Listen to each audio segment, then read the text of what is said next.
New Thought Media Network. We are a global broadcast network of positive music, media, and entertainment, inspiring humanity's evolution along the journey of enlightenment and creating a world of love, peace, empowerment, and prosperity for all. New Thought Media Network. Positively inspiring.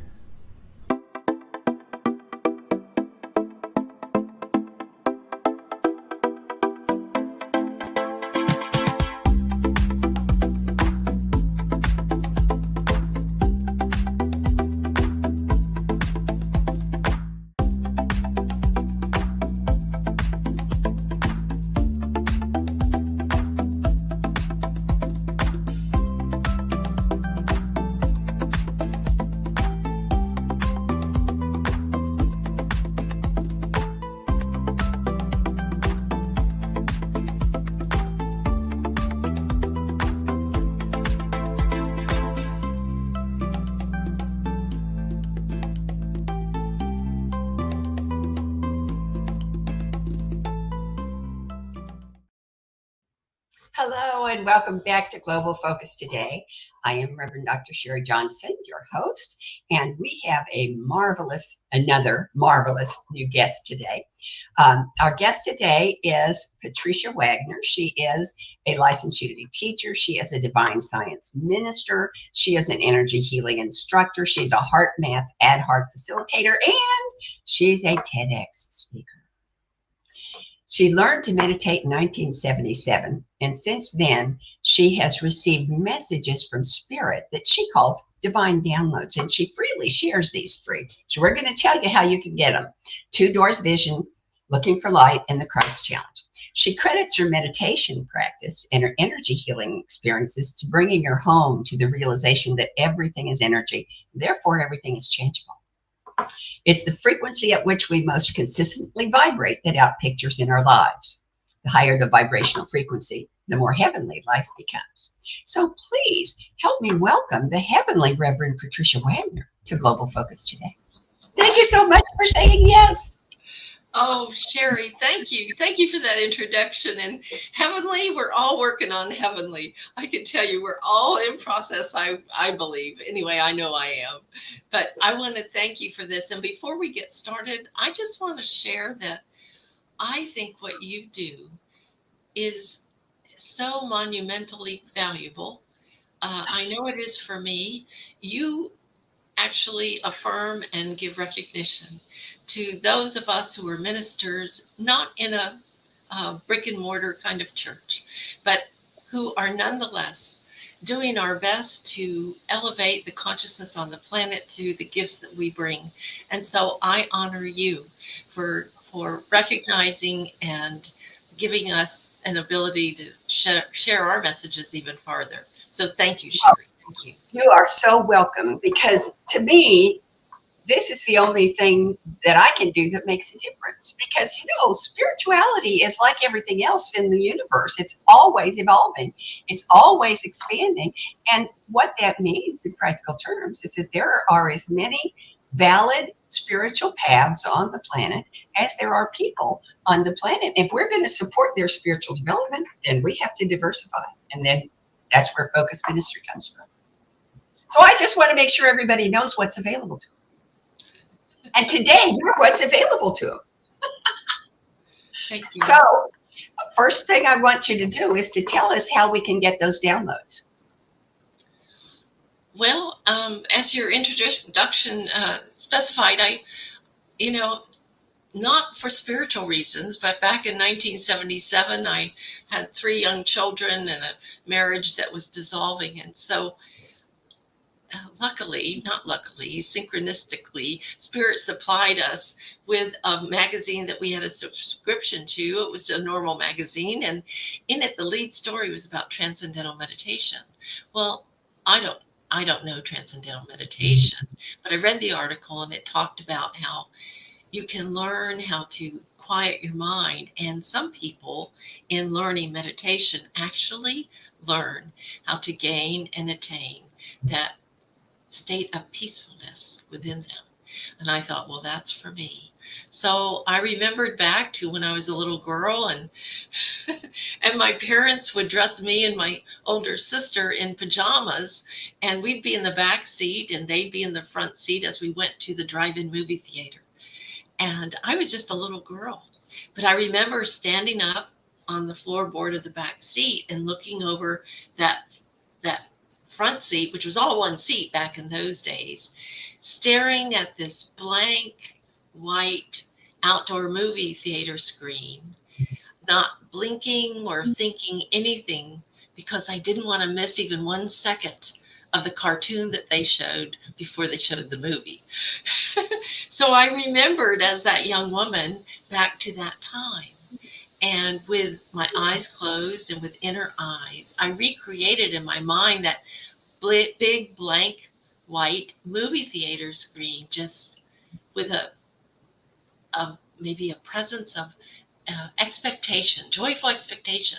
Looked at it without thinking or blinking and just waited. And that's how I trained my mind to be still. What I didn't realize back then was how just by quieting the mind, stilling the mind, that spirit would find a way to connect in such a profound way of love, of embodying divine love, a love that at times I have caught glimpses of, and then later on started bringing me these messages, these divine downloads. And there's 3 of them that I really wish are meant for humanity, to assist humanity in elevating the consciousness and awakening, in doing the work that you and I and so many others have been doing. But I really believe that there's 3 particular messages that are meant for more than just me. They're meant to elevate consciousness on the planet by awakening humanity. And how do we get copies of those? How do we acquire those? Oh, if anyone just emails me, I send them out freely. But I just have your email here on the screen so that they can copy that down. Okay, so that there's a little misspelling there. That's why I don't. It is the best email to use, but it's how it's why I don't give it out, because it's so easily misspelled. It's my name, Patricia, Patricia, with just the letter N in between my name and my husband's name, Dave. So it's Patricia and Dave at AOL.com. Which would explain why the things I sent you didn't get there. Exactly. Over there now, we figured it out. Okay. Well, good. I fixed it so we can put it on the screen so people can copy it in. So there it is, Patricia and Dave. Yeah. Sometimes I capitalize that N so that people can see it's one name and then Dave. Should we put anything special in the subject line of the email? Just messages from spirit would do it, and I would send all 3. But I can define each of them, and whatever. If they just say that they in the subject line, 3 messages from spirit, I'll be glad to contact them by email and send those back to them. Oh, that's excellent. That's excellent. And there's more, isn't there? I mean, you have an entire Facebook group.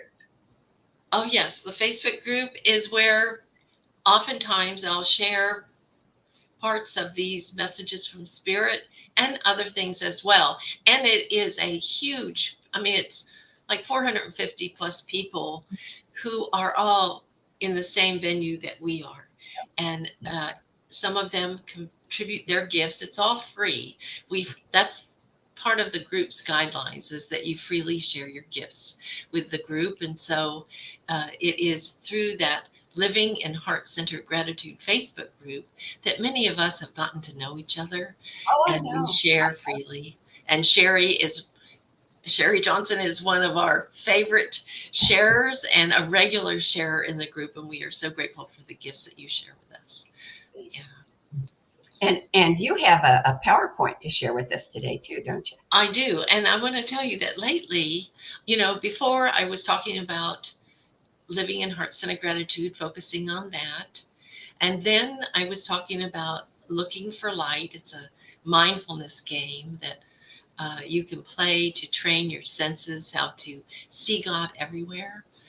And then I combined the two and formed a spiritual practice that I named Living as a Prayer of Thanksgiving, because in doing those two practices of looking for light, which is aligning the mind with the divine all the time, while living in heart-centered gratitude, we're creating a high vibrational energy field within ourselves. And that field not only affects us, which it does, and if we do it consistently, it just elevates our set point of vibrational frequencies higher and higher and higher. And as you and I both know, that it's not restricted. It's not limited. It affects everyone around us. In fact, it goes out and affects the global world on an energetic basis. We are helping to lift the consciousness on the planet just by becoming living prayers of thanksgiving, aligning our mind with the divine all the time while living in heart-centered gratitude. And I define living in heart-centered gratitude as anchoring to the feeling of gratitude in our hearts, because in doing so, you can train yourself to stay there all day, every day. So, but lately I've been talking about the Christ chalice, and I think number one today is for humanity to realize their divinity. I think that's the number one priority in all of our lives. Not only to know about it, not only to say it, not only to think it, but to really embody the fact that we are divine beings, and to live and move and have our being in that level of consciousness. And so I've been focusing on the Christ chalice because it gives us proof of how our human mind really does operate. And it gives us all the tools we need. We are born fully equipped to attain Buddha mind, enlightenment, what I call Christ consciousness. And in fact, we are essential for the process of creating heaven on earth. So if you want to show that first slide. Oh, you betcha. Okay. Here's the first slide. Okay. And so here, I hope everyone can see it. This actually, back in 2015, a minister had asked me to take over her class the following week, whose subject was God mind. And so on that Sunday before the class, I was sitting in the sanctuary with my husband waiting for the service to begin. And I silently asked Spirit, how do I explain God mind? And instantly this conceptualization appeared in my mind. And because of all of the education with regard to spiritual knowing of all these different aspects that are shown in this diagram, I knew what each of them was and what each of their functions were. And so let's go through and explain what each one is. There's God mind. God mind is what some people call divine mind, infinite intelligence. Its nature is omniscience, all-knowing, omnipotence, all power, and omnipresence, everywhere present. It's infinite, pure potential. And then in the middle, you'll see what I call, it looked like a chalice to me, probably because I was raised as a Catholic, that inner aspect of the divine mind, which includes the three phases of the human mind: the superconscious mind, the subconscious mind, and the conscious mind. So that looked like a chalice to me. I've actually grown to think of it as the Holy Grail, as this sacred treasure, this treasure that we have within us that is capable of infinite potential, is capable of unlimited abundance, is capable of creating heaven on earth when used in the way that it was created to be used. And so to define each one, the superconscious aspect of mind is a non-thinking aspect of mind. The superconscious is meant to be still. yet open and receptive and in resonance with divine mind, to be able to receive divine ideas, insights, revelations, visions, knowings, guidance, and to bring those as a receiver from God mind, having those divine ideas and inspirations flow naturally and impress the subconscious mind. The subconscious mind is a reflector plate.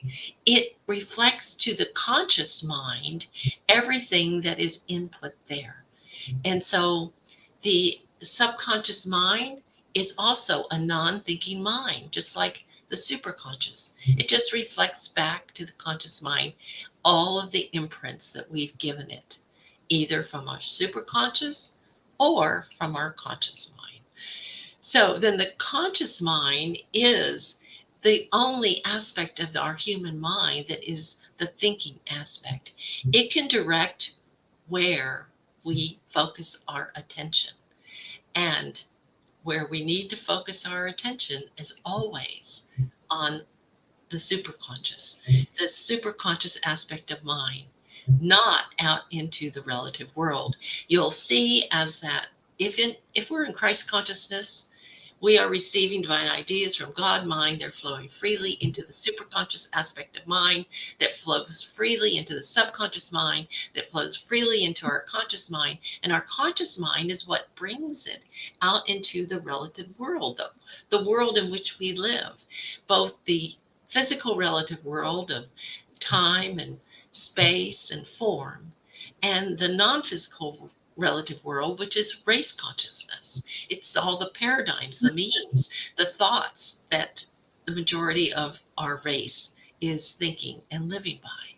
But in a Christ conscious mind, we are able to have that flow of divine ideas and inspirations flow through that whole human mind, working as one whole unit, and bring it out into our world to create in the material world, bringing into more visibility the divine perfection of God ideals into our world, and also bringing into race consciousness the beliefs that are in a full alignment with God mind, full alignment with our true divine nature, elevating on a vibrational level the aspects, the vibrations, the consciousness of race consciousness here on our planet. So that's how Christ consciousness, how enlightenment, how Buddha mind is meant to work. And we're all born with this capability. But the problem is most people don't know that there is a superconscious aspect of mind. And so what we have seen in our planet, and we see pretty much every day, that the common use of our human mind is only our conscious and our subconscious mind. The superconscious seems to be, for most people, dormant because it's not used. It's always there. It always has the capability of being used, but without knowing that it's there, people are not using it. So what they're using is their senses, their five senses of sight and hearing and smell and taste and touch. And sometimes they even tap into their intuition, the sixth sense, but they're not necessarily using their superconscious mind. So what we see in the relative world, in our world, is a belief system in separation, a belief system in duality of right and wrong and good and bad and light and dark. And the conscious mind is, through sense consciousness, looking out into the world, and they're seeing this proof of duality in their mind, this proof, its appearance of duality and good and bad and right and wrong. And they're listening, they're listening to this race consciousness belief system of separation. They have not really grasped the idea that they are divine beings, capable, fully empowered to create heaven on earth, because of not knowing what this human mind is really equipped to do.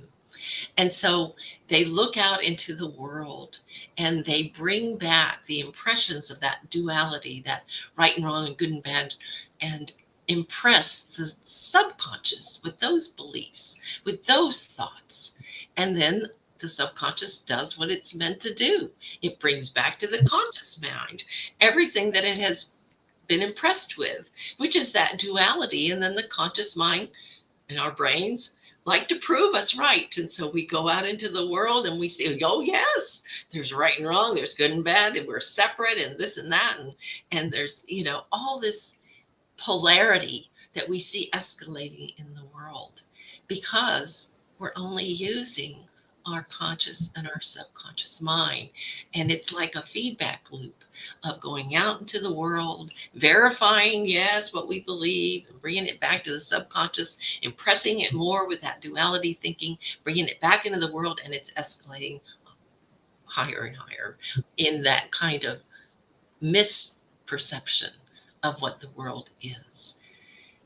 And so I really believe that the most important thing now is to really claim our divinity, to claim this proof of our human mind. And I'll tell you, Sharri, scientists are now beginning to try and prove scientifically the aspect of the superconscious mind and how it is involved in the creation process, our spirituality. Scientists are now really embracing the fact that the spiritual aspect of nature, of all of us, has a direct impact on our material world. And so it's happening, it's developing, and soon we will have scientific proof.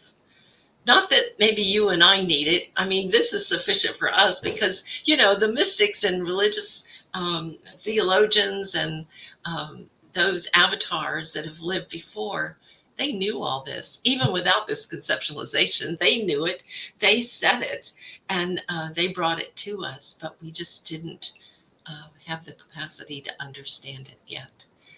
And you know what? In Revelation, I just want to say, in the Center for Spiritual Living, one of their principles is this. Ernest Holmes said, "We believe in the direct revelation of truth through our intuitive and spiritual nature, and that anyone may become a revealer of truth who lives in close contact with the indwelling God." You know it by heart. And it's so true. It is so true. So, yeah. So that's what I feel like my mission is at the current moment, is to really bring this Christ chalice conceptualization as an awareness to people that they are born fully equipped and are designed to attain Christ consciousness or enlightenment or whatever word, Buddha mind, whatever word they want to use, and that they are not only equipped with it, but as you can see, our human minds are individualized expressions of God mind, and that we are essential for creating heaven on earth. It's not only we have to choose that.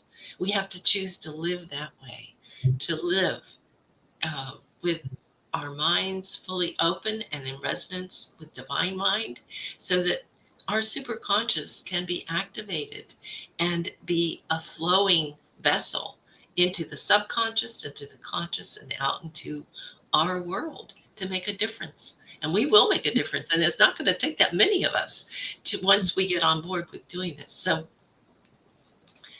I'll stop there. Any questions? And then I have more to share. Okay. Want me to go to the next slide? Sure. Okay. There you go. Okay. So the last talk I gave was on May 5th. And I invited everyone who was there, and even those listening, if they wanted to enter into a 21-day Christ Chalice covenant. And to my surprise, 20-some people signed up for that. And so we just completed that covenant yesterday. How prophetic that this talk was today. I mean, there's no accident in any of this, right? And so there are some of us who even want to continue because of the changes that we saw happen during that 21-day Christ Chalice covenant that we participated in.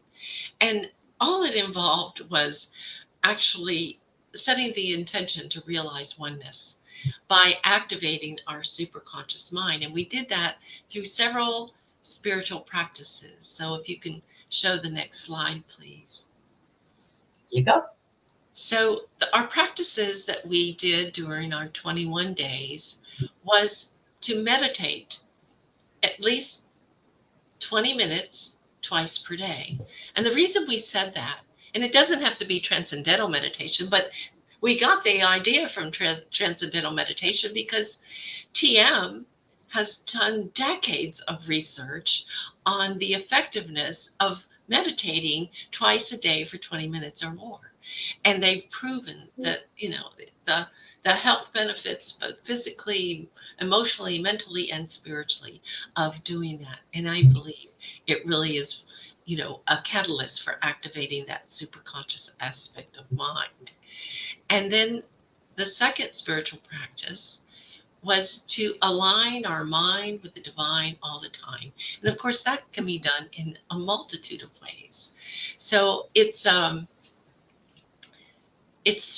not only through meditation. Some people love prayer, and for me, meditation is my prayer. I'm a silent prayer person, but some people are so gifted in their spoken word and in prayer that's their alignment with the divine all the time. And some people, it's being in nature, communing with nature. To me, it's communicating with spirit all the time in every way, whether I'm taking a walk or sitting on our outside deck. Nature is a very profound piece in that aligning our mind with the divine and seeing the beauty in everything. And that looking for light game, that was the second message from Spirit that I got back in 2001, where it's a mindfulness practice, but I like to play it like a game, where I use light as a reminder that that's spirit. Every time I see light, it's spirit just winking and blinking at me saying, here I am, Patricia. Here I am. I am everywhere present. And it fills my heart with gratitude and a joyful expectation to see the next sighting of light or spirit, which happens over and over again because I'm looking for it. And that's the beauty of the game. Because I'm looking for it, light or spirit pops out everywhere, in everything, because I'm looking for it. And it's not that light's not there all the time. It's just that if I'm not looking for it, it fades into the background. I don't even notice it. But it's a powerful game that will transform your whole energy field, lifting it up into such a high vibration. You will be elated by the end of the day of playing this little game of looking for light. So that's just another little spiritual tool for the toolbox. And, I know Emmett Fox. He was a divine science minister way back when, and he wrote a number of books. He spoke to 5,000s on Sundays at the Hippodrome in New York. I mean, he was just very well known. But what he is known most for is the Golden Key. And the Golden Key is this simple practice. Tiny little pamphlet. It is a tiny little pamphlet. But the practice can be boiled down to this one sentence. Let's see. It says, let's see. What is it? Here it is. Stop thinking about the difficulty, whatever it is, and think about God instead. And that is the whole golden key. And it is transformational, which is aligning your mind with the divine all the time. So, stop thinking about the difficulty, whatever it is, and think about God instead. And it works. And it just really works. So try that. So the third step is to live in heart-centered gratitude, which I mentioned before, for me, is anchoring to the feeling of gratitude in your heart. Now, I know there are a lot of gratitude practices since the Divine Two-Step, or the Two Doors Vision, which appeared in 1999, that really revealed three things in that revelation. It revealed that our purpose in life is a realization of oneness with God. It revealed that we have choices in how we awaken, consciously through gratitude or unconsciously, as we probably, most of us have been doing, learning lessons through challenges in life. And third, that no matter which path we take, the ultimate destination is heaven on earth. That was a profound vision. And I didn't get it. For 19 years, I didn't get it. Because back in 1999, nobody was talking about gratitude or creating heaven on earth. And, but it's profound. And if all we need to do is just live in our hearts in gratitude, in whatever way you do it, whether it's journaling gratitude, looking for grateful things all day, whatever way you can do it. For me, it's anchoring to the feeling of gratitude in my heart, because I know I can stay there for long periods of time. In fact, I can train myself to stay there all day, every day. And you can too. So, and then the last one is a little song that I woke up to in December. I woke up to this song playing in my mind with the words in there. And it's such a simple song, and it gets stuck in your mind. So we've got a little video. I just happen to have a video. Would you like me to play it? Oh, yes, Sherry, thank you.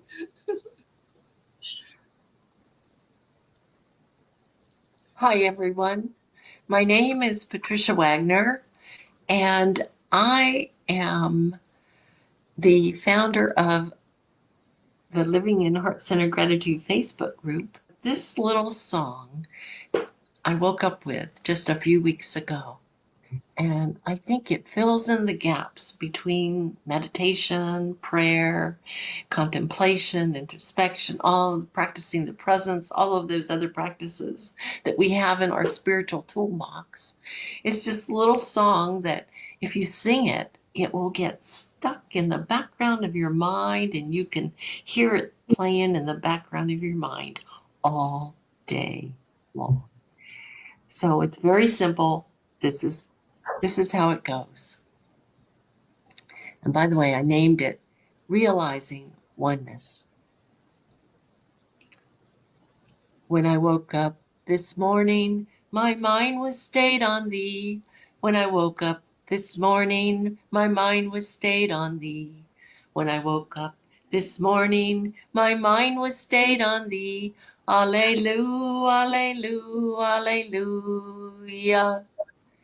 In everything I do today, my mind is stayed on thee. In everything I do today, my mind is stayed on thee. In everything I do today, my mind is stayed on thee. Alleluia, alleluia, alleluia. As I lay me down to sleep, my mind is stayed on thee. As I lay me down to sleep, my mind is stayed on thee. As I lay me down to sleep, my mind is stayed on thee. Alleluia, alleluia, alleluia. That's it. It's that simple. But I'm telling you, if you just sing it a few times, it will start playing in the background of your mind. And what better message would we want to become embedded in our subconscious, right? Okay. Well, that's all I wanted to share right now. This is Reverend Patricia Wagner signing off. Bye, friends. Okay.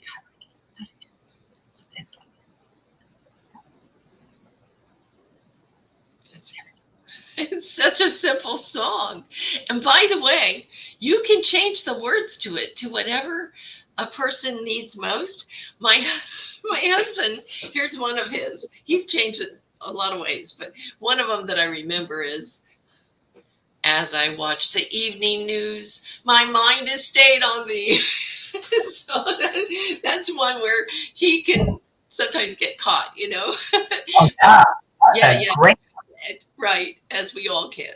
So that's wonderful. Gosh, I love that. Well, you'll be getting an email from me to get those free downloads, because I just love that little song. And you're right. It's a wonderful earworm. You know, it just sticks. So that's great. So I've got 5 questions that I ask every single guest, and so I'm going to ask you them now. The first one is usually the guest's favorite. Is there anything that you want to make sure our viewers hear or know that I haven't asked you about? Oh, just how important it is for each of us to really not only learn and know, but really start embracing and embodying our own divinity. That's really paramount to, in my opinion, right now here on earth, so that we can live and move and have our being in the true God selves that we are. Well, I can go with that. Okay, here's the next one. How does what you do with Grace Unlimited, with that adorable little song, with all of the activities that you have, how does what you do and how you do it and what you be and how you be it, how does all of that contribute to, encourage, develop, pick your own verb, conscious evolution? I believe the more that the more that these messages from Spirit are seen and understood and embraced, I believe that each one of us will manifest a higher and higher individual vibrational frequency and energy field. And that energy field is playing out into the world, whether it's unconscious or consciously, it's playing out there. So we become the light we want to see in the world. We become that living light, that love light of the Christ as we attain that Christ conscious nature. It's just an energetic thing. And, I've always said, being an energy healer instructor, it's all about the energy. It really is. It's all about the energy. So whatever we're bringing to the world is what the world is experiencing, and it's having a dramatic effect in our world. So we are powerful beyond belief, as long as, and in numerous ways, and it's our choice how we want to be that presence in the world, that energy vibration. But we have tools that will enable us to help maintain and sustain that higher vibrational frequency. All righty. So now this next question sounds like it might be the same as the last one, but it's a little bit different. How does what you do and how you do it, and what you be and how you be it, how does all of that together contribute to, enhance, encourage, pick your own verb, world peace? Oh, Sharri, I believe that the evolutionary process of creation is for humanity to grow into the perfect divine ideal for mankind that's held in the mind of God. It's part of our evolutionary process.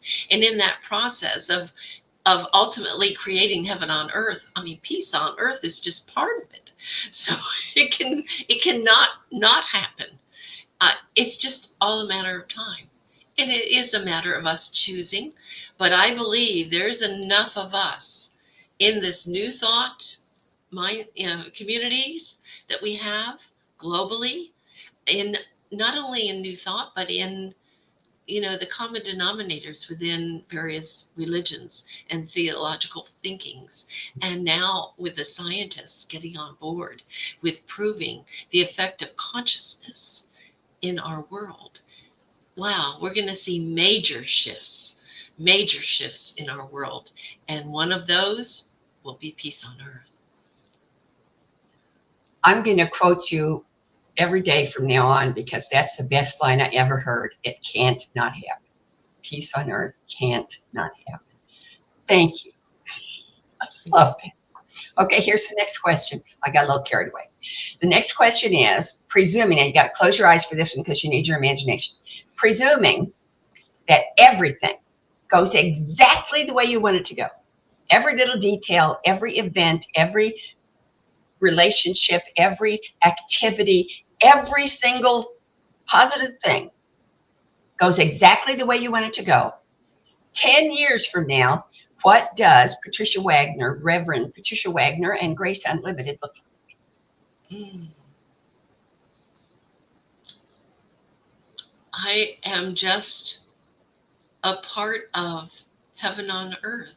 I I am just part of that individualized expression of God, seeing and manifesting and beholding every other person as that individualized expression of God. We are enjoying heaven on earth. We are enjoying it globally. There is just no separation. We know that we are one humanity. We not only realize, but we embody oneness in everything we think, say, and do. It's just a marvelous, marvelous life to live. And you know what? We all chose to be here at this time. And so we're all part of this co-creation of heaven on earth. Okay. And the last question, will you come back?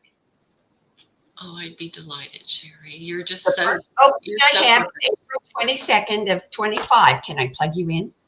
April 22nd of 25. I'm sure I don't have my calendar with me, but I'm sure that'll be just perfect.